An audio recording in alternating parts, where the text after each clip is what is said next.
From your favorite source for Chicago White Sox talk, delivering news, interviews, analysis, and more.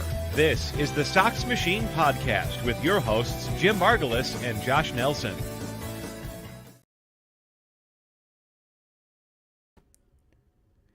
Hello, everyone. Welcome to this special edition Sox Machine Live. I am your host, Josh Nelson, as we're doing this live on Thursday, as it's currently around 12 o'clock, so thank you for joining me during your lunchtime. As if you didn't get to the news, maybe you live in New Zealand and you didn't get to see last night, or you've been hiding under a rock, the Chicago White Sox made a trade yesterday as they sent Lucas Giolito and Reynaldo Lopez to the Los Angeles Angels. And in this Sox Machine Live, we're going to be recapping as far as that trade between the Chicago White Sox and the Los Angeles Angels. As first reporting it was Jeff Passan of ESPN. And it was a late trade at around 10:48 p.m. Central Time, announcing the trade that the Angels acquiring Lucas Giolito and Reynaldo Lopez. In exchange, the Chicago White Sox are acquiring catcher EDGAR QUERO and left-handed pitcher Ky Bush, which are two of the top prospects for the Los Angeles Angels, according to MLB.com. QUERO and Bush are the number 2 and number 3 ranked prospects in the top 30. QUERO is the 65th ranked prospect. We'll talk more about EDGAR QUERO and Ky Bush later on, as again, Lucas Giolito and Reynaldo Lopez both traded to the Los Angeles Angels. And as we usually do over the years, this is our 10th year podcasting about the Chicago White Sox, when we have these types of trades in which we see players dealt, and we went through this briefly in 2015 and in 2016, but it was much larger during the winter meetings in 2016, and of course in 2017 as well. That one trade that sent David Robertson and Todd Frazier to the New York Yankees along with Tommy Kahnle.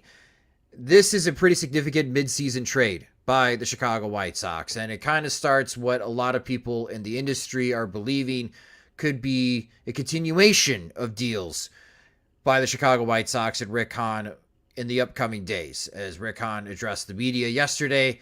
And to paraphrase, they did not expect to be in the position that they currently are, but because of the reality of the situation with both Lucas Giolito and Reynaldo Lopez being free agents after the season, that this was the opportunity for the White Sox to not maybe necessarily cash in, but get something in return better than a qualifying offer for Lucas Giolito, which would have just been a second-round comp pick if the White Sox held on to Giolito.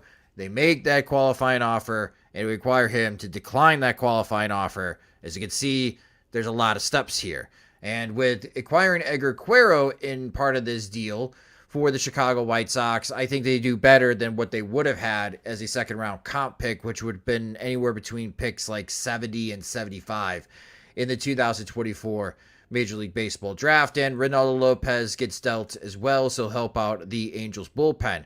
But as I mentioned, over the years, we've done a lot of these types of podcasts where we have to say goodbye to White Sox players. And for Lucas Giolito, in his career with the Chicago White Sox, he made 162 starts, covering 929 innings. His career ERA with the White Sox is 4.20, and you may think that's pretty high. Recall just how much he struggled in the 2018 and 2022 seasons that kind of raised that ERA for Giolito in his career. When it comes to wins above replacement, on Baseball Reference, Giolito had a 13.5 WAR, and on Fangraphs, as they use FIP as a heavier calculation in their WAR total, Giolito had a 15 WAR with the Chicago White Sox. Almost 1,000 strikeouts for Lucas Giolito in his career with the White Sox, 993 strikeouts, 342 walks. Between the 2019 and 2021 seasons, Giolito had a ERA plus greater than 124 in those 3 years, so he was at least 24% better than league average. And in 2023, Giolito is currently at 116 ERA plus, which means that he is 16% better than league average. The highlights for Lucas Giolito, there's many during his time with the White Sox. None bigger than throwing his first career no-hitter against the Pittsburgh Pirates during the COVID-shortened 2020 season. A lot of your cardboard cutouts were in attendance for that game. And for Giolito, he had 2 top 10 Cy Young finishes. Obviously, his big turnaround from the 2018 to 2019 season. Giolito finished in the top 10, and he finished top 10 again in the 2020 season.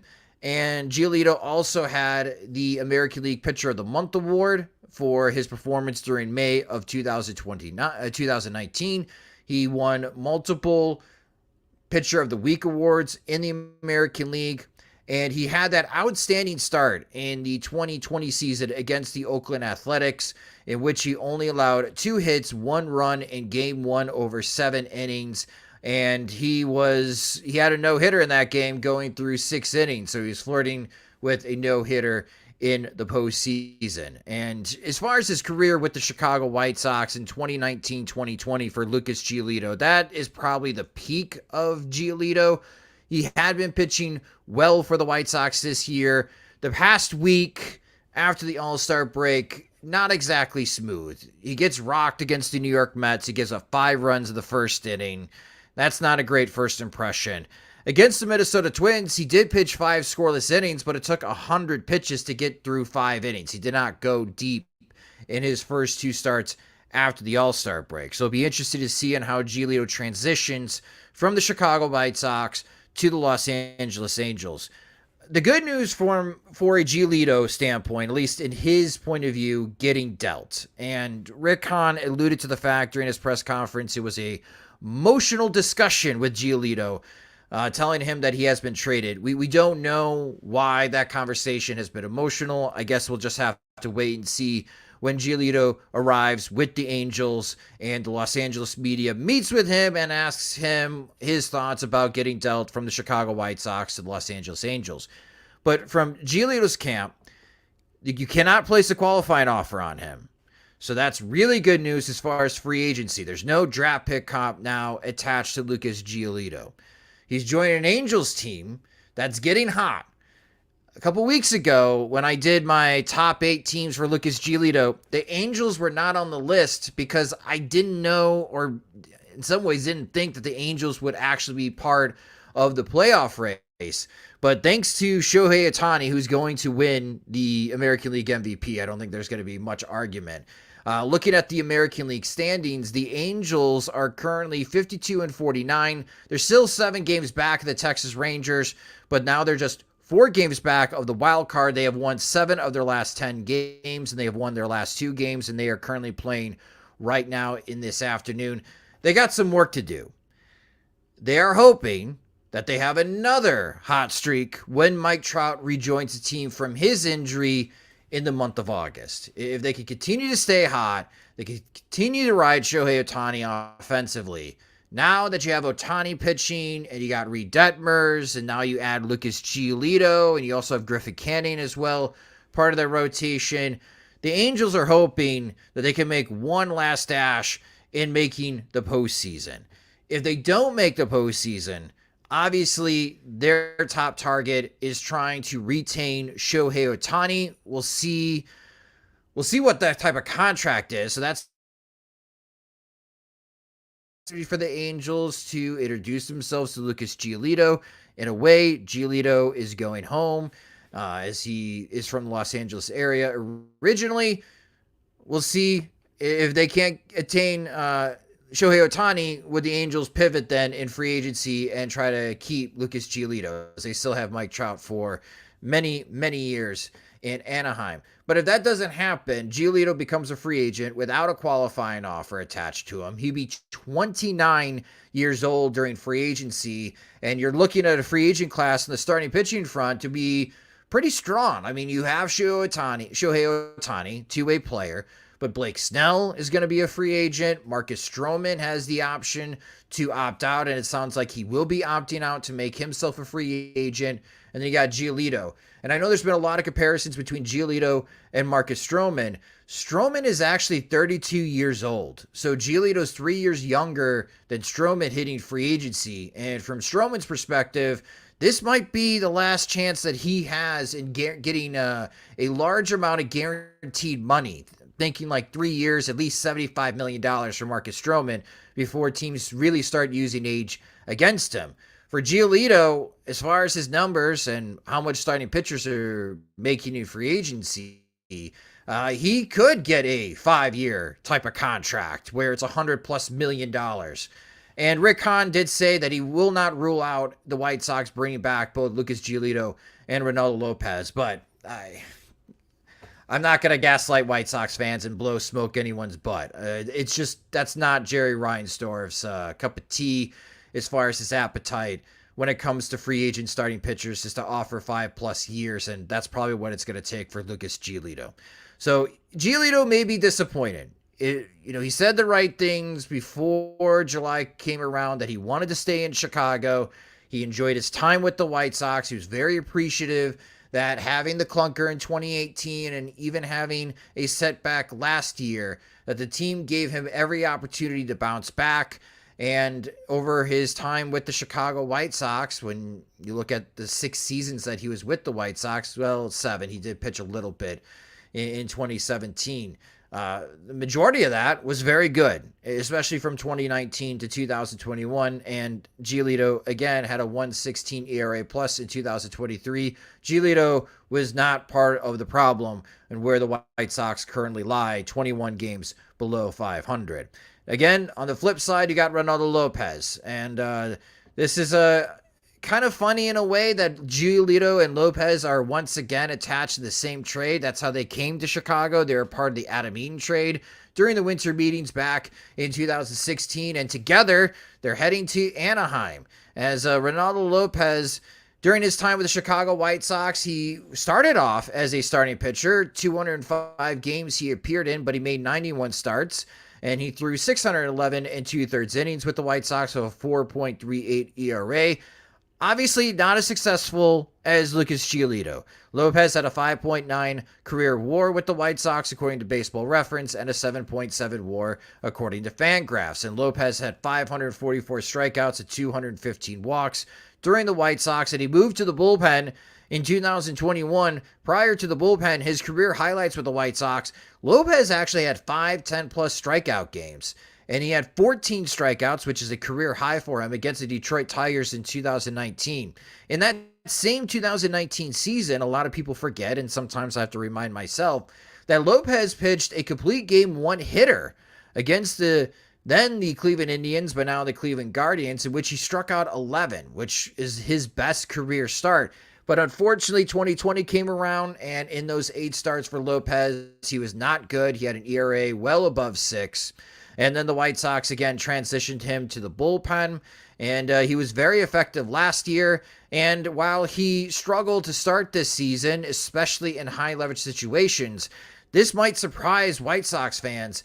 Lopez's current ERA plus is 103. So while he has been a below-league average pitcher for much of the season, he has been pitching a lot better in the last month, and his performance in the last month has risen his season ERA plus to being slightly above league average. So we could say that Lopez right now is a league average pitcher, and he joins the Angels bullpen. Again, for the Angels, they are trying to run down the Texas Rangers and the Houston Astros in the American League West. When you look at the American League East, it's still Baltimore in first place. They're a game and a half ahead of Tampa Bay, Toronto. The Boston Red Sox have been red hot as of late. They have won 4 straight games. And of course, the New York Yankees. There's a lot of traffic in front of the Los Angeles Angels right now in the playoffs. I don't know if the pendulum swings a great deal for the Angels acquiring Giolito and Reynaldo Lopez. Are they done? Well, I guess we'll see. They could use some more help, but as long as you got Shohei Ohtani, as long as he stays healthy and he continues to hit home runs, And if they get Mike Trout back, and if he is healthy as he joins the team in August, and Giolito continues to pitch well, the Angels got a shot. Again, they've got some work to do, but they've got a shot in trying to catch up with the teams ahead of them in the postseason race. But this also might be a sign from the Angels front office to Ohtani to entice him to stay in Anaheim, as the Angels are going to try to do everything they can in their power to get to the postseason, because winning means a lot to Ohtani. We know that he's going to get paid this upcoming offseason, but as of right now, and you can just see the desire during the World Baseball Classic as Ohtani helped lead Japan to winning that title. Winning means a great deal for Shohei Ohtani. So any team that's pursuing Ohtani during free agency, not only going to have to prove they could back up the money truck, but they're going to have to prove that they could win and win immediately by acquiring Ohtani. So this is the Angels' attempt, at least in the front office, to prove to Ohtani that they are serious about winning. Let's talk about what the White Sox are acquiring here. And the big get in this trade is the 20-year-old switch-hitting catcher Edgar QUERO. And Edgar QUERO is just 20 years old, and he is a top 100 prospect. So this is where it's a bit of a surprise, as Giolito, again, is just a rental, just a few months left. And by adding Reynaldo Lopez to this deal, the White Sox are able to acquire the Angels' 65th ranked prospect in Major League Baseball. And QUERO, very impressive offensively. And he gets high marks from evaluators, no matter the publication, about his ability to hit and his approach at the plate. There are some questions regarding QUERO defensively. That is something that we're going to have to pay attention to. But QUERO is just 20 years old, and he is in Double-A. So that is really young for the level. But what's great about QUERO is looking at his slash line. He's hitting .246 with a .386 on base percentage and slugging .332. So while the batting average and slugging percentage are not impressive, QUERO is doing a fantastic job getting on base, and he has drawn more walks than strikeouts this year in Double-A. And last year in Low-A as a 19-year-old, QUERO hit .312 with a .435 on base percentage and slugged .530. And he had a 41% hard hit rate according to the TrackMan data from Low-A, which means that 41% of the balls put in play had an exit velocity greater than 95 miles per hour. As what kind of swing should we expect from the switch hitter? On the left-hand side, from Fangraphs' Eric Longenhagen, when Longenhagen has seen QUERO in the backfields and in the minor leagues, Longenhagen believes that the left-handed swing is much better than the right-handed swing. The right-handed swing is more about contact. It's a flatter approach. The left swing is more geared for lift, as he tends to drive more of his airborne contact to the opposite field from that side of the plate. So QUERO needs to work on pull side. When I read this type of scouting report and I'm watching film of Edgar QUERO offensively, it does remind me a lot of Yoán Moncada. And I don't want to scare White Sox fans by bringing up that comp, because Yoán Moncada, obviously the overall numbers have not been that great, especially since 2019 with the White Sox. But when you watch Moncada at the plate, he's more dangerous batting left-handed than right-handed. I always feel like when I'm watching Moncada bat right-handed, he's trying to survive against lefties and try to make the best contact possible, but it's mostly going to go to center field, and whatever contact Moncada does make from the right-hand side, it's going to be mostly singles. If you're looking for extra bases, if you're looking for slugging, for Moncada, that's typically from the left-hand side. It's a smoother swing. He looks more comfortable swinging left-handed, and that's where his power comes from. I'm going to have to watch Edgar QUERO more, but based on this scouting report and watching some early film this morning of QUERO, it's not identical swings, but it does make sense where QUERO is stronger from the left-hand side than from the right-hand side, which is good because the White Sox, as we all know, need more left-handed bats in their farm system. When it comes to QUERO, though, there's going to be a big question regarding as far as his defense. There's marks that his receiving needs to be improved. His blocking behind the plate, sometimes it's smooth, sometimes it's not. He only has an average arm, which is going to be critical moving forward, that he needs to be more consistent as far as his pop time, as far as his transition with the rules in place of the major leagues. There's some work to do defensively across all facets for Edgar QUERO. There's a latest report from Baseball Prospectus when they were updating their top 100 that don't think Edgar QUERO is going to be a catcher long term, and they're not quite sure where in the infield or what other position that Edgar QUERO can play. So the defensive scouting report for Edgar QUERO, not exactly promising, but he's only 20 years old. And the White Sox should give him every opportunity to stay behind home plate. They did this with Zach Collins. It didn't work with Zach Collins. Even everybody knew that Zach Collins was not a catcher. And the White Sox didn't give Collins a lot of opportunities at first base to try to move him behind home plate. They were stubborn. They stuck with Zach Collins as a catcher until ultimately they cut Zach Collins. For QUERO, I think it's all about the hit tool right now. Can he find a way to hit for more contact and power at AA? Or what I think would be a smart move by the White Sox is if they move QUERO to Winston-Salem. Again, he's really young for AA. I'm not exactly sure why the Angels made such an aggressive move having QUERO in AA. I think having him go a lower level, he's still going to be young for high A, but having QUERO play for the Winston-Salem Dash, get himself into a rhythm, build up more confidence, especially with the batted ball. I mean, he's got a terrific batter's eye. Again, he's got more walks and strikeouts right now in AA as a 20-year-old. So I'm not concerned about the batter's eye, and it's kind of refreshing to see a White Sox hitter be patient at the plate and have an understanding of the strike zone and demonstrate that type of plate discipline. But we do need to see more contact and power because, again, to bring up Zach Collins, we have learned in the past, just because you draw a lot of walks does not mean that's going to translate to the major leagues. If pitchers do not fear you, they're going to attack you in the strike zone. And if you do not have the capability of punishing pitchers that live in the strike zone against you, you're not going to walk, and you're still going to have a low batting average, and you're still going to have a low slugging percentage, and you're going to struggle a great deal. A good example of that is Oscar Colas right now for the White Sox.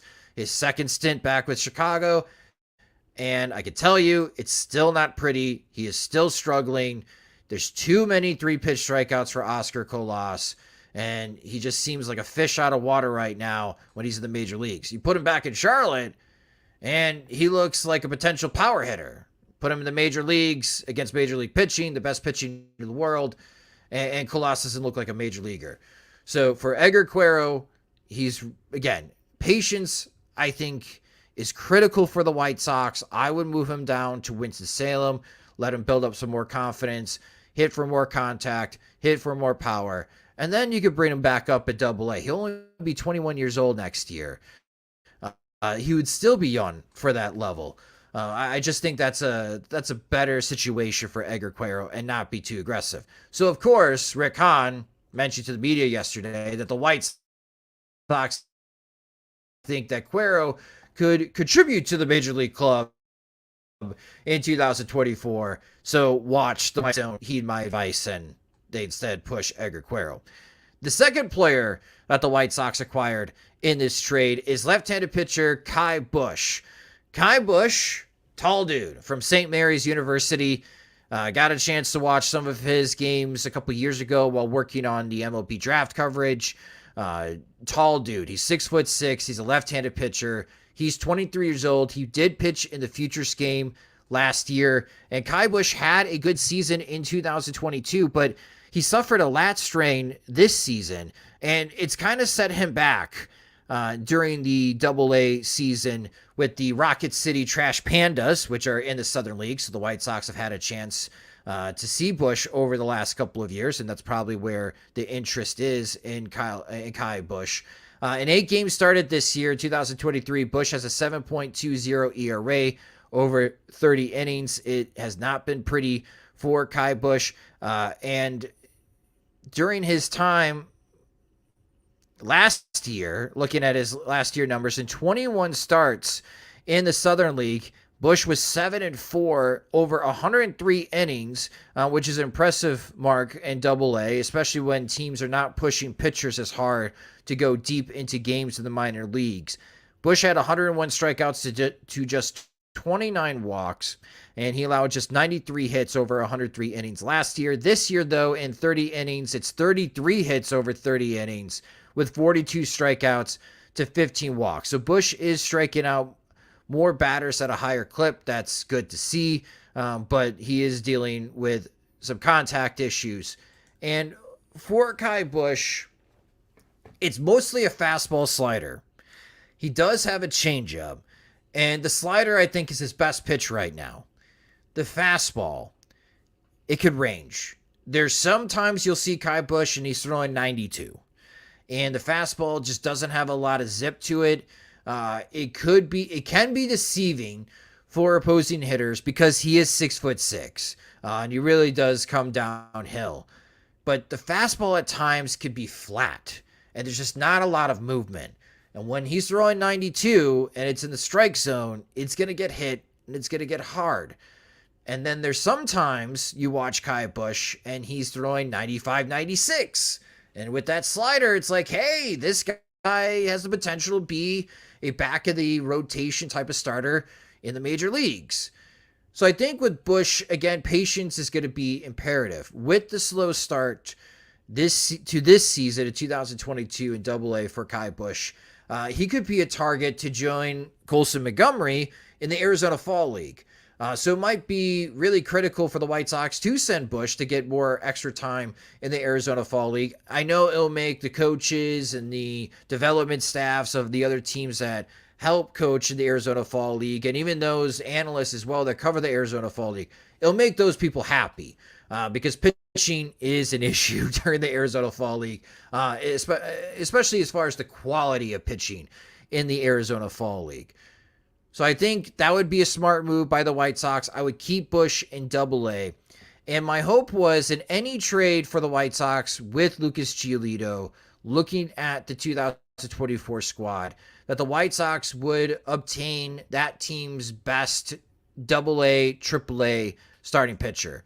And for the Angels, Ky Bush is the best pitcher that the Angels have in Double-A and Triple-A. I just don't think you can pencil in Ky Bush. I have to get better prepared for that. Pencil in Ky Bush to be part of the 2024 White Sox starting rotation on opening day.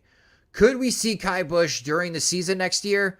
Absolutely. As long as he stays healthy, as long as he looks good in the Arizona Fall League, he looks good in spring training, and let's say April, May, he looks strong in Double-A. Maybe you give him a couple of starts in Charlotte before you call him up to the major leagues, but I don't think you need to sit around when it comes to pitchers. I don't think it's necessary for pitchers to pitch in Charlotte and Triple-A. I think you can call them straight up from Double-A, and there's been many examples where that has been successful for teams across Major League Baseball.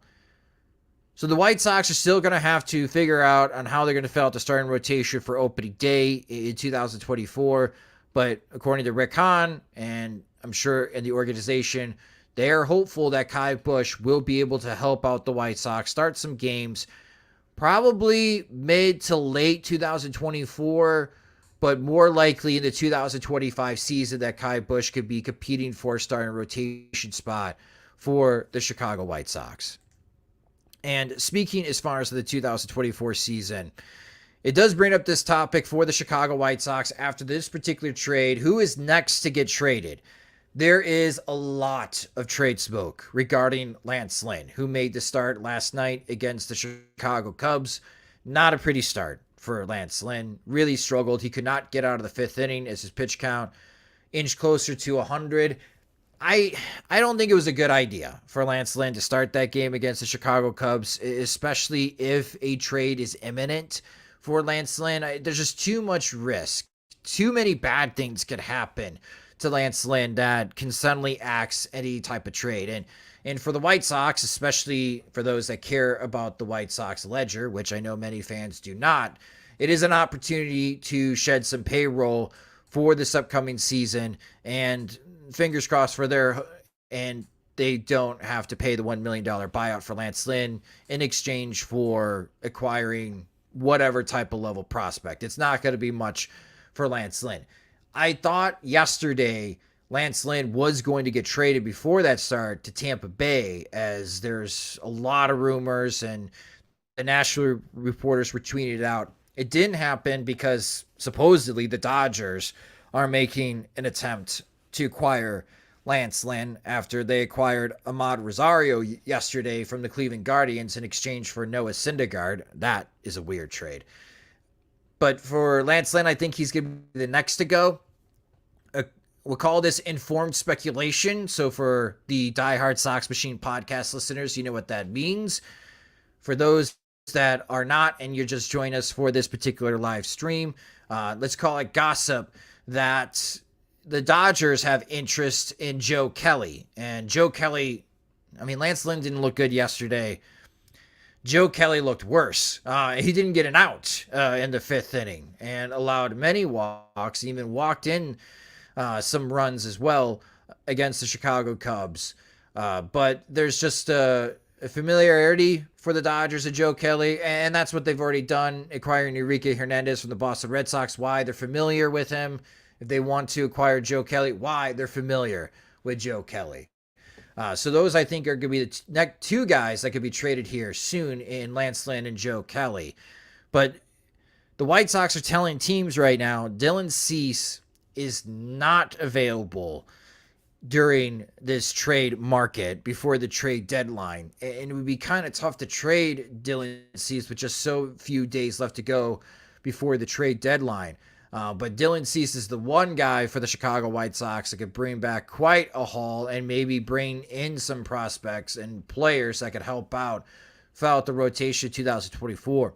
But the reason why Dylan Cease is not available is that the White Sox front office believes they're still going to be contending next year. And that is the goal for the Chicago White Sox in 2024, is to contend. So that's why they want to hold on to Dylan Cease. One, that's a really tough sell to anyone that's watching this White Sox team, that 2024 is going to be any different than 2023. You don't have Giolito. You just traded him away. You want to trade Lance Lynn. Mike Clevenger's got a mutual option, and he's been hurt. We haven't seen him pitch in more than a month, so I don't think that mutual option is going to get picked up by the Chicago White Sox. That leaves your starting rotation with Dylan Cease and Michael Kopech, and there's some question whether Kopech is an actual starter or not.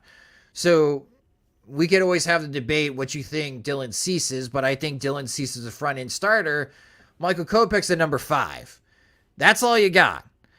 Davis Martin is recovering from Tommy John. Sean Burke has been hurt for most of this season. I just mentioned that Kai Busch had a delay to this season. I don't think he's going to be ready to start the 2024 season. I don't know where the White Sox are finding 3 starting pitchers to just have a team to start the season, let alone contend in 2024. So I find that comment to be eyebrow raising. What raises the other eyebrow is the impression that nobody is going to be held accountable within the White Sox front office for this season. If you're asking Rick Hahn and Kenny Williams, why are you not trading Dylan Cease? And their response is because we expect to contend next season. Nobody expects them to return to make that decision whether the team is going to contend or not in 2024. And that's setting off all types of alarm bells that Jerry Reinsdorf may not make a move. And White Sox fans are going to have to wait and see what Rick Hahn and Kenny Williams do this upcoming offseason. You're hoping that they can make the team better, but you don't want them to have this job. It's a terrible situation right now for Chicago White Sox fans. It feels too much like being a Bulls fan in recent years with the whole Garpax type of front office that the Bulls had for many years, and was a very frustrating experience. So to conclude, as far as this episode of Sox Machine Live, I'll go through as far as the comment section real quick. Some of the best comments, some of the questions that you guys may have. From Kirk, guessing what the 2024 starting rotation could be on opening day. He's got Dylan Cease, Michael Kopech, Tuki Toussaint. So I think that's a good guess. Toussaint's got some control. So that's a good call, Kirk. Jesse Schultens, probably. And Tanner Banks. And I love this comment. That's a World Series caliber rotation right there. I don't know if you're going to win the AAA championship with that type of rotation, Kirk. But no, great call by Kirk.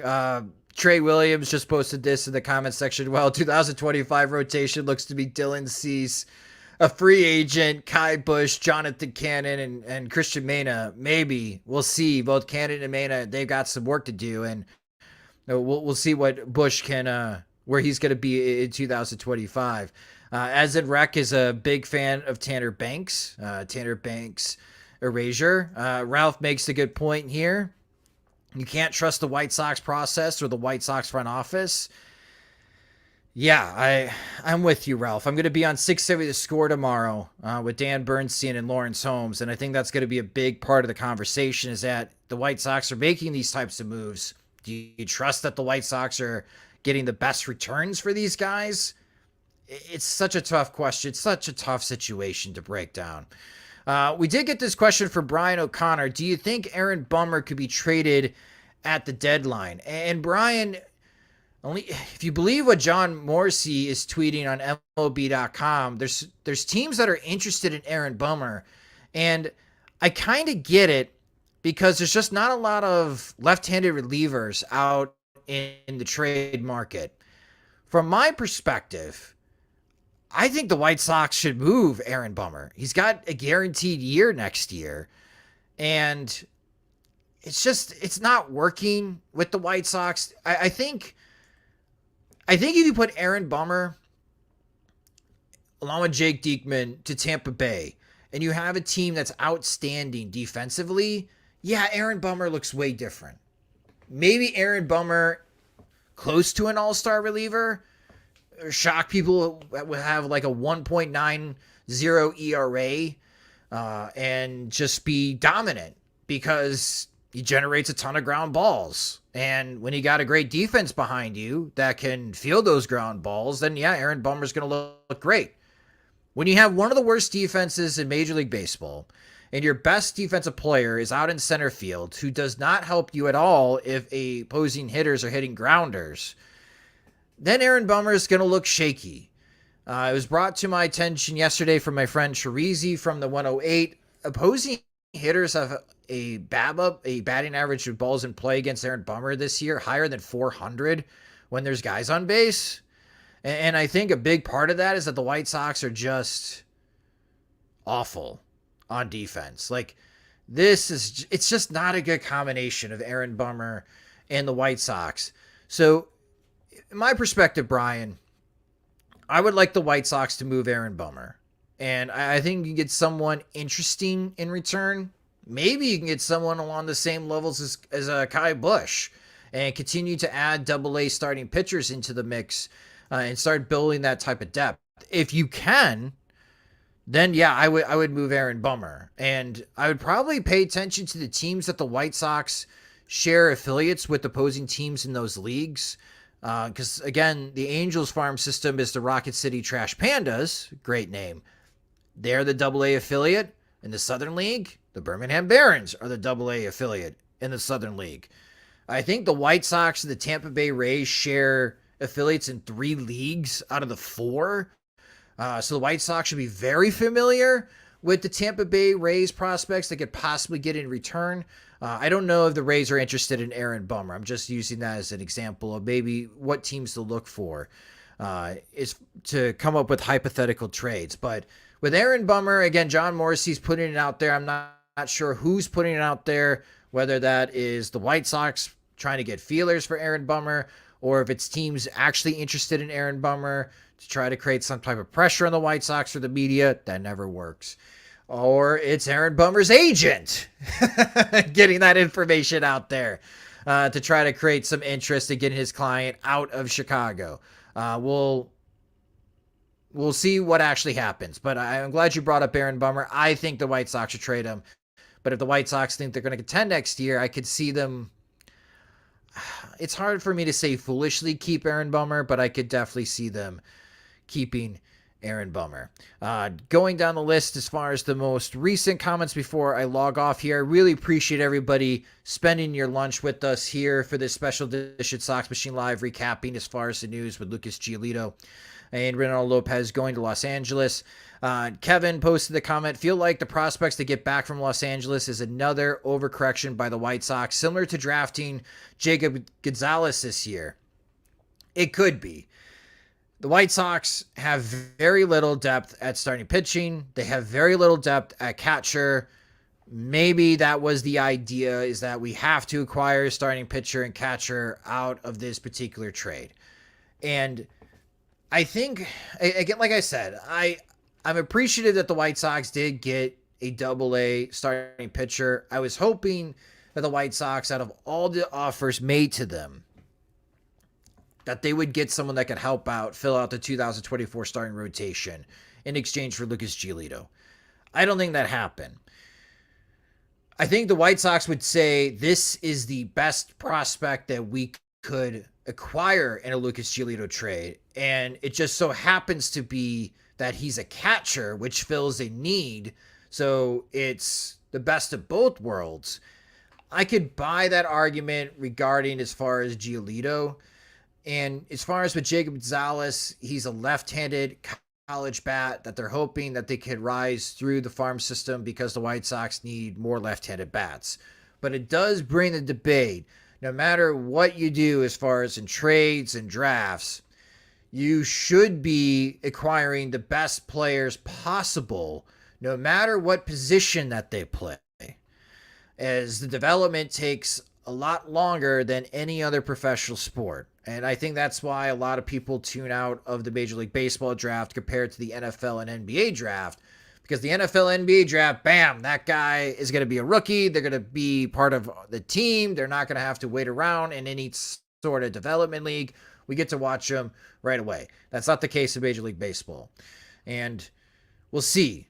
But again, Kevin, I think with QUERO, if you are a firm believer of the top 100 prospect list, and they're all going to get updated here soon after the trade deadline. QUERO before the trade deadline was the 65th ranked prospect in MLB's top 100. I'm a bit surprised the White Sox got that type of prospect back for Lucas Giolito with so few months left to go in the season. And maybe no other team was willing to meet that type of price, and the Angels possibly overpaid for Lucas Giolito, but that's a pretty good return for the White Sox. It's just that even though they acquire Kai Busch, I don't think Kai Busch helps solve a problem that the White Sox still have for the 2024 season. Mr. Sox fan 56, Pedro has to go with the rest of the ones that are traded. I don't believe he can handle a pitching staff. Well, I think he's having Ethan Katz handle the pitching staff more. But yeah, Pedro's having a tough season. I don't think he's going to be one and done, especially if Rick Hahn and Kenny Williams are still part of the front office. If they're still in charge. I don't think Pedro's going to go anywhere, so we get to enjoy this again in 2024. Friend Beefloaf, we all know Giolito was the White Sox best trade chip. Was Lopez their second best trade chip out of the expiring deals? I'm going to say no. Maybe it'd be Lance Lynn. I don't know. That's such a good question. Because it's the expiring deals, right? And do you consider Joe Kelly an expiring deal, even though he's got a club option for next season for $9.5 million? Nobody's picking that up. I don't know. I think I'd rather have Keenan Middleton than Reynaldo Lopez, but Middleton's been struggling as he gave up back-to-back home runs last night. That's a good question. I'm gonna have to ponder. I'm gonna have to ponder that one. I think I'd rather have Keenan Middleton than Reynaldo Lopez, but That is a good question. Maybe Lopez is? I don't know. Not good podcasting to be pondering like this, but it is an excellent question. I think, now I'll stay with Lance Lynn. I think we'll be surprised at what kind of return, what return the White Sox get for Lance Lynn. So, yes, but with that being said, I really appreciate everybody joining me for this lunchtime Sox Machine Live as we recap the Lucas Giolito and Reynaldo Lopez trade to the Los Angeles Angels. And best of luck again. The Angels, they got some work to do. They're 7 games back in the American League West. They're 4 games back in the wild card. But now when you got Giolito part of that starting rotation, you still got Shohei Ohtani and Mike Trout coming back to the Angels soon. When you got the 2 best position players in the world on your team, I like what they're doing. I like the effort the Angels are making. I don't know if it's actually going to produce a team into the postseason. It's going to be tough for the Angels, but at least they are trying, and they surprise most in the major leagues, in Major League Baseball, to make this type of move. But really appreciate it again, everybody joining me. And if you don't get a chance to watch the Sox Machine live streams, we always take the audios from the Sox Machine Lives and upload it into our podcast feed, which you can subscribe to the Sox Machine podcast wherever you listen to podcasts, such as Spotify and Apple Music. For those that do watch the videos on our YouTube channel at youtube.com/Sox Machine, please hit the subscribe button. We greatly appreciate it. You can follow us on social media. We're at Sox Machine on Twitter, Instagram, Threads. You can follow me on those platforms as well at SoxMachine_Josh. If you enjoy our work and want more, you can get more by becoming a Patreon supporter at patreon.com/SoxMachine, where our Patreon supporters get exclusive content, ad-free versions of both the podcast and website. And when we have new Sox Machine swag in the Sox Machine store, like our new Sox Machine shirts that we have, the I Heart Wild Pitch Offense. We all love Wild Pitch Offense. Now you can buy that shirt in the Sox Machine store. They're the first ones to receive it. Monthly plans start at $2, or you can save with an annual subscription. Again, sign up at patreon.com/Sox Machine. Sox Machine Live is a production of SoxMachine.com, your home for all things Chicago White Sox baseball and part of the Blue Wire Podcast Network. I'm Josh Nelson. Thanks for watching and listening.